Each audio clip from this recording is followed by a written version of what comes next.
How to fix Wi-Fi problem on Android.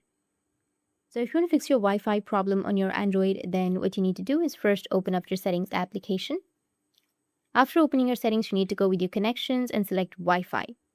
After selecting your Wi-Fi, you need to go with the right side, which has a little arrow, which will be on the right side. Tap on it. And here you need to go with forget network, which will be on the bottom. Forget your network and then again reconnect it. After reconnecting, your problem might be fixed.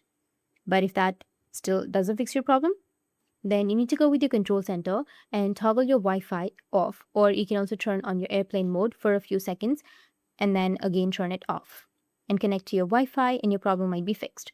Or if not, you need to restart your phone and your router or perform a full network setting reset. So go with your settings and then go with search, and here you need to search for reset. After that, tap on reset Wi-Fi, mobile network and Bluetooth. Now tap on Wi-Fi and tap on reset, which will be on the bottom. Confirm your PIN and reset your Wi-Fi settings. After that, your problem will be fixed.